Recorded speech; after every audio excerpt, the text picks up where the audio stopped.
Hi అండి, అందరికీ నమస్కారం.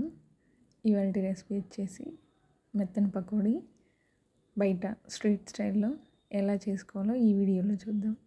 ముందుగా ఉల్లిపాయలని మరీ సన్నగా మరీ లావుగా కాకుండా మీడియం సైజులో కట్ చేసుకొని అందులో సన్నగా కట్ చేసి పెట్టుకున్న పచ్చిమిరపకాయలు, కొత్తిమీర, కరివేపాకు, కొంచెం వాము, జీలకర్ర పొడి, పసుపు, రుచికి సరిపడినంత సాల్ట్ వేసుకొని బాగా కలుపుకోవాలి.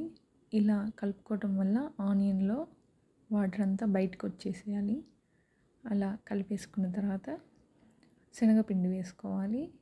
శనగపిండి వేసుకొని మళ్ళీ ఇంకొకసారి కలుపుకొని మధ్య మధ్యలో వాటర్ పోసుకుంటూ కలుపుకోవాలి. కొంచెం కొంచెం వాటర్ పోసుకుంటూ పకోడీ పిండిని కలిపి పెట్టుకున్నాను.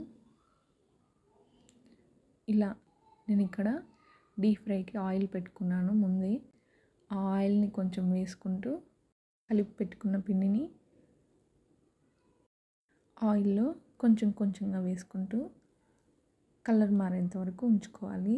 మనం వాము, జీలకర్ర పొడి వేసుకోవటం వలన డైజెషన్కి మంచిది. ఎందుకంటే శనగపిండి కాబట్టి ఇలా కొంచెం కొంచెంగా వేసుకుంటూ ఫ్రై చేసుకోవాలి. ఇలా బాగా కాలే వరకు ఉంచుకొని స్ట్రైనర్లో కానీ లేదా టిష్యూ పేపర్ మీద వేసుకొని సర్వ్ చేసుకోవటమే. ఈ మెత్తని పకోడీ పప్పులోకి కానీ, సాంబార్లోకి, రసంలోకి, మార్నింగ్ బ్రేక్ఫాస్ట్లోకి, ఉగ్గానికైతే కాంబినేషన్ బాగుంటుంది. ఎప్పుడు బజ్జీనే కాకుండా ఒకసారి ఇలా ఉగ్గానిలోకి ట్రై చేయండి.